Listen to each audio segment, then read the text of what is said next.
Finally, I want to look at how we put all this into action. How do we put this into a study plan that's actually going to work? So the first thing I need to do is make sure I know what I need to know from all of my different subjects areas.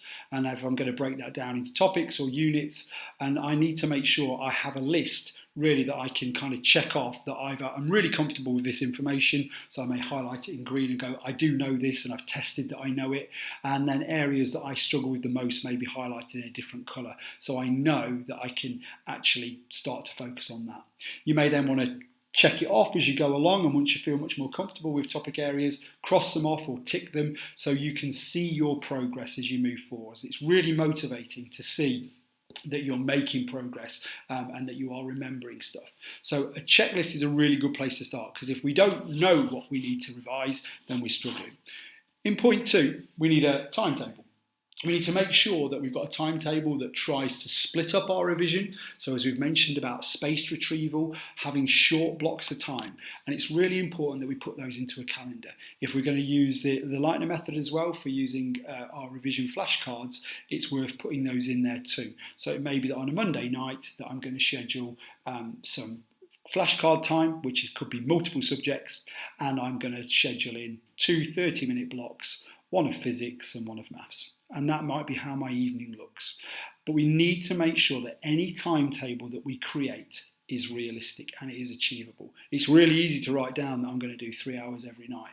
It's not very realistic that I'm going to actually do that, because things get in the way. We need to make sure we work around any commitments that we've got. So if we are still playing different sports or going to different clubs or whatever it might be, still do those. Okay, they are a big part of what we need to make sure that we do. We need to look after ourselves. We still need to take exercise. We still need to take breaks. We still need to do the things that we enjoy. We just need to build around them and make sure that this is an achievable plan. So if that means you can't revise on a Tuesday and a Thursday because you have a particular club that you attend, then don't try and force it in, because you know probably it's more likely than not that you're not going to do it.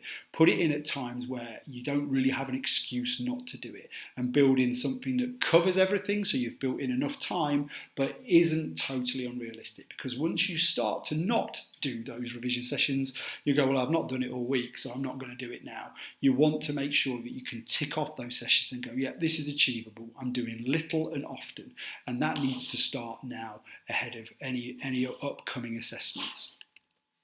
And then we need to make sure that we use those effective, time-efficient strategies that I've outlined. So don't keep rereading and highlighting stuff and hoping that it's gone in. That illusion of knowledge is not knowledge. It's just familiarity. And when you sit down and try and put pen to paper, I guarantee you won't remember most of it. Don't, by all means, highlight the things that you do want to learn or want to know, but then we need to do that test. That doesn't mean sitting down and doing lots of test questions all the time. Test means think about it. I've closed the notes, it's blank paper, whatever strategy I'm using, I've got to think. That's the test, you trying to retrieve it from your memory. So use those effective revision strategies that have been outlined. Our next bit is, from those effective strategies, when you get stuff right really regularly, you know it. Okay, and you can move on, but make sure that you identify the areas you don't know. And one of the biggest problems we see with revision is students going, oh, I'm going to revise this tonight because I quite like this. And generally students quite like things because they know it. And unfortunately, we do want to overlearn things, but what we often do is use time ineffectively by revising things that we're pretty good at because it makes us feel nice and warm and fuzzy, and avoid the things that we really struggle with, that we barely even remember doing at school. And so therefore we feel like we've got to reteach them a little bit. Well, unfortunately, we have forgotten them to that degree. We need to do it. We can't just avoid them. So be really honest with yourself and don't focus on the stuff that you think, yeah, I probably already know this, but I don't mind doing 30 minutes of this, because it's not too taxing. It's not a big test for the memory. Try and do things that you really struggle with. This will allow you to identify those gaps in your knowledge when you just can't get it right. And once you've identified those gaps, I need you to repeat 3 and 4. So those revision strategies on those things, and then that assessment of, do I know them, don't I know them? Because we need to make sure that we don't just go, oh, I don't really know it, and then we leave it. We need to identify the gaps and try and plug those gaps by revisiting it again. And obviously, the harder you have to think, the more likely you are to remember.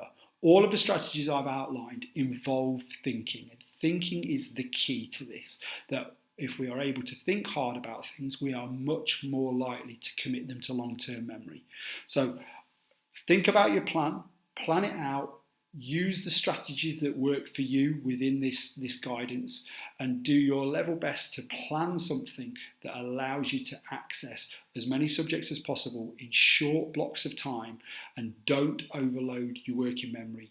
Reduce the distractions so you can attend to the thing you want to attend to, and think and test to try and commit that information to long-term memory. So when you walk into those assessments, it's up there, locked away in your long-term memory for you to bring down into your working memory and put onto the paper.